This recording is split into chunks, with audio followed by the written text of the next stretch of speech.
नमस्कार दोस्तों, कैसे हैं आप सभी। तो दोस्तों आज हम पढ़ेंगे, स्टार्ट से शुरू करते हैं मेवाड़ के इतिहास से।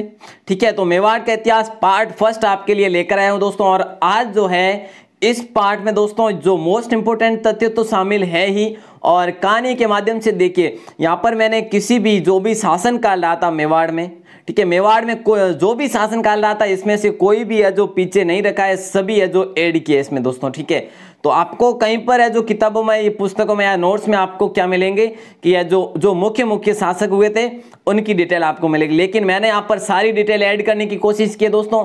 आपको वीडियो अच्छी लगे, क्लास अच्छी लगे तो लाइक जरूर करें और अपना फीडबैक जरूर देवें कि अपन आगे भी इसी प्रकार ही पढ़े या फिर महत्वपूर्ण तथ्य ही पढ़े, ये इस प्रकार की ना पढ़े। तो दोस्तों ये आप अवश्य अपना फीडबैक देवें। ठीक है, और दोस्तों आप राजस्थान क्लासेज के साथ मतलब इस समूह के साथ जुड़े हुए नहीं है, जैसे कि राजस्थान क्लासेज के यूट्यूब चैनल को सब्सक्राइब नहीं किया है तो कर ले, व्हाट्सएप ग्रुप और टेलीग्राम चैनल को ज्वाइन कर लीजिए।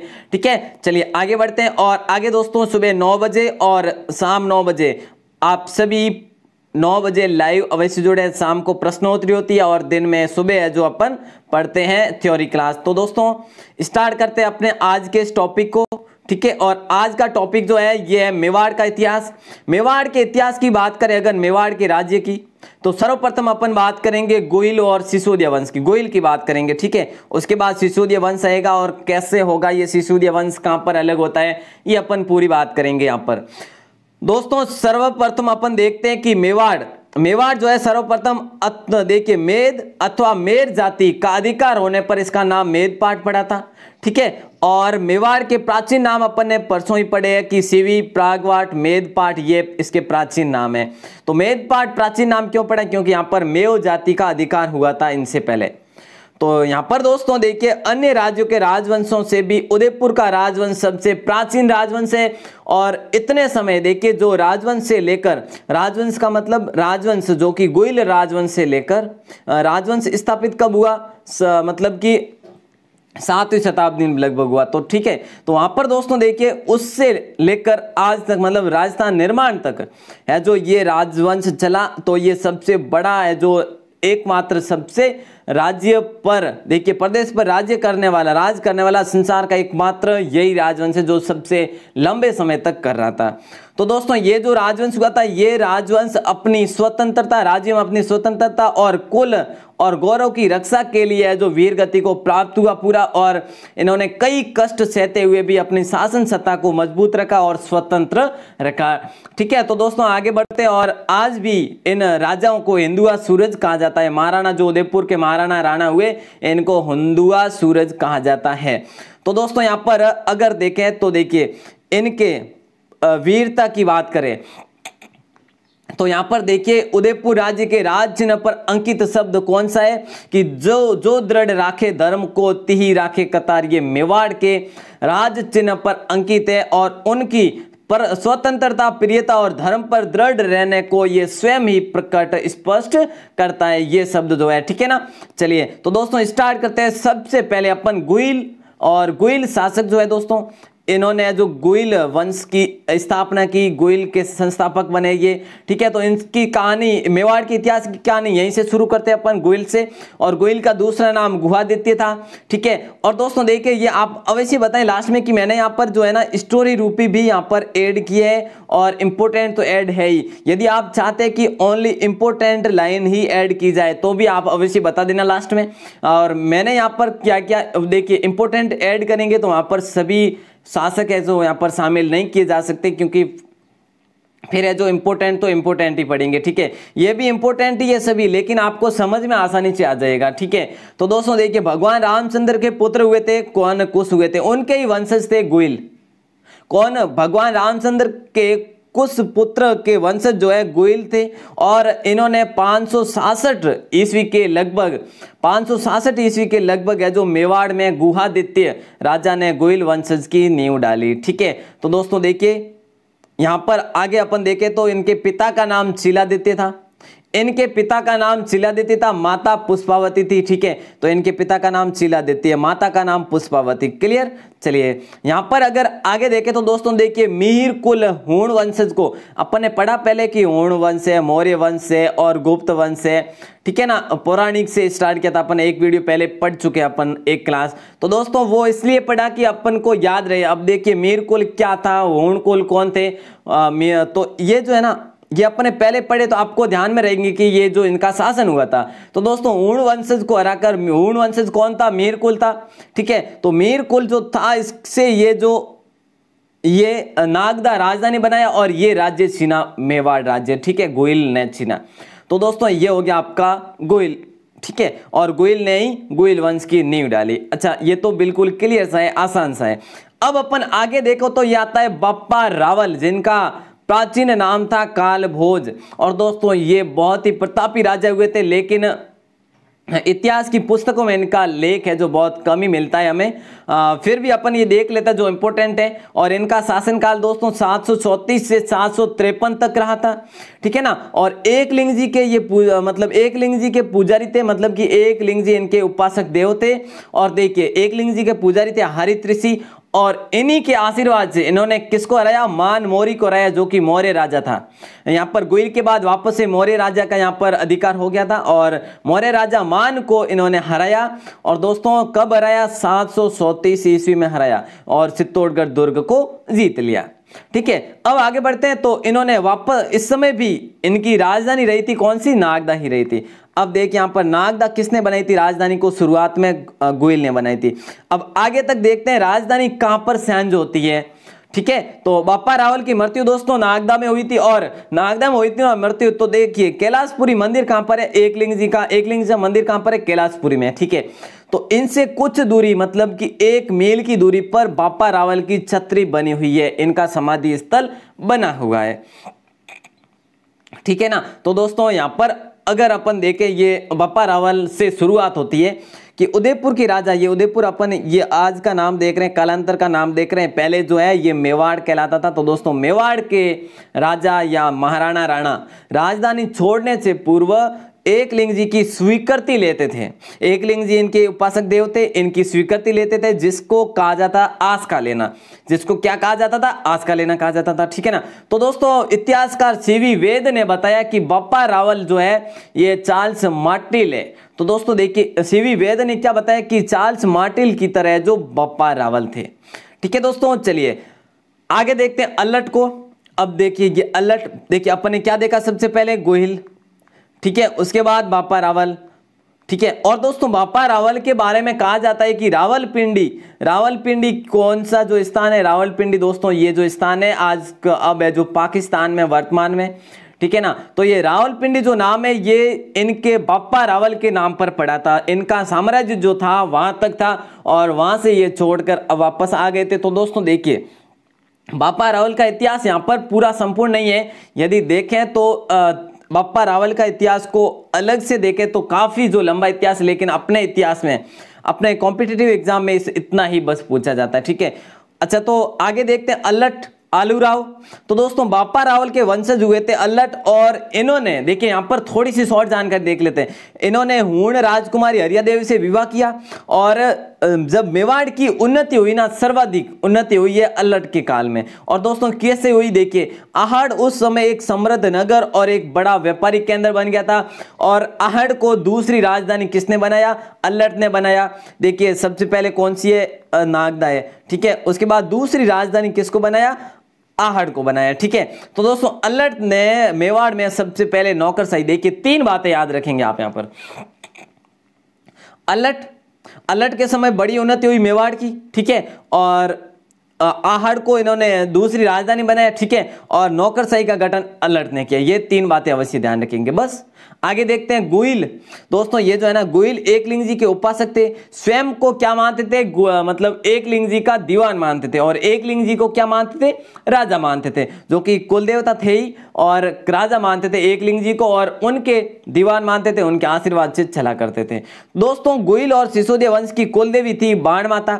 ये तो आपके बीच में जो ऐड किया मैंने ताकि आपको ध्यान में रहे। और गोइल का दोस्तों राष्ट्र ध्वज जो था ना, राज ध्वज या राष्ट्र ध्वज, वो कैसा कैसा था, उगता हुआ सूरज और धनुष बाण उस पर अंकित था, बस दोनों है। देखिए क्या, उगता सूरज और धनुष बाण, बस ये आप अवश्य ध्यान रखेंगे, ठीक है ना।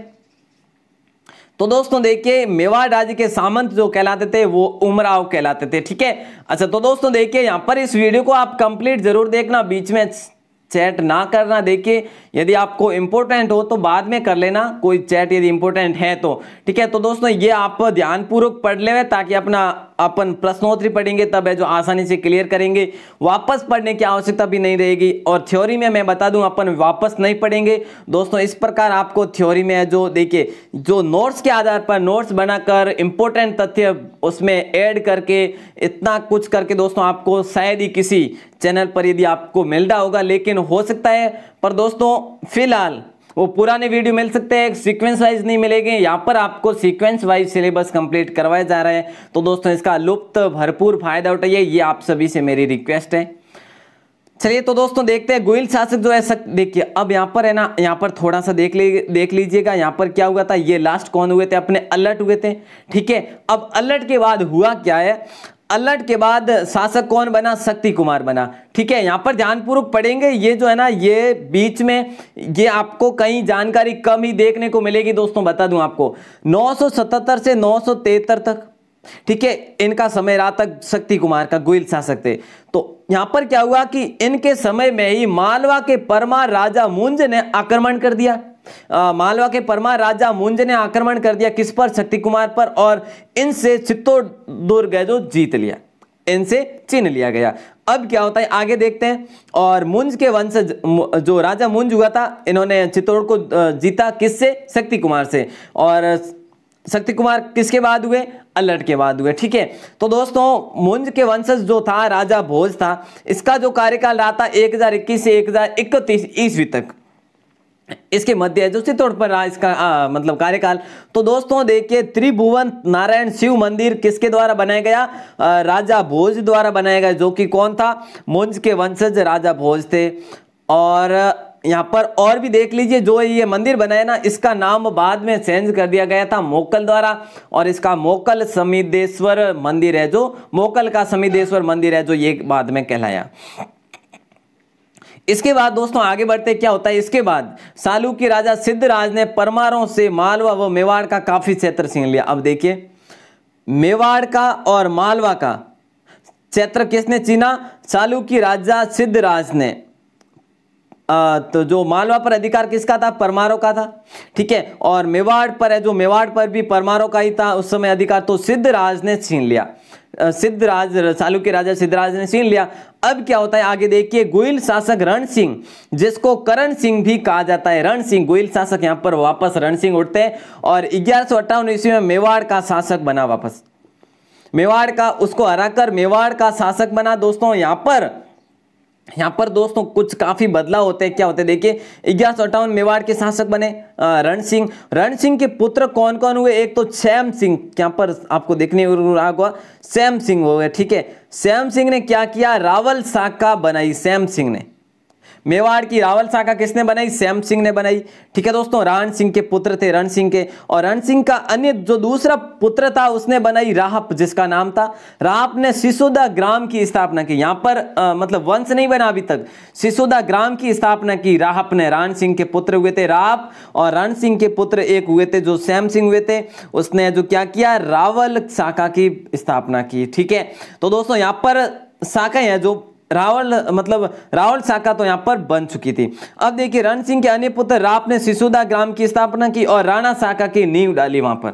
तो यहां पर रावल और राणा शाखा की नींव है जो स्थापित हो चुकी थी यहां पर राणा रण सिंह के समय, और रण सिंह के पुत्र श्याम सिंह और राहप ने, ठीक है दोस्तों। जो सिसोदा में रहने के कारण सिसोदिया वंश कहलाए, ये बाद में अपन देखेंगे कब से सिसोदिया वंश है जो यहाँ पर जो अपना स्थान ग्रहण करते हैं। दोस्तों श्याम सिंह जो कि रावल शाखा का, ठीक है, रावल शाखा का श्याम सिंह के दो पुत्र हुए थे, सामंत सिंह और कुमार सिंह, ठीक है। तो यहां पर ये जानकारी आपको कम ही देखने को मिलेगी दोस्तों, कहीं पर आपको यहां पर आपको मिल रही है। और सामंत सिंह दोस्तों 1172 ईस्वी में मेवाड़ का शासक बना।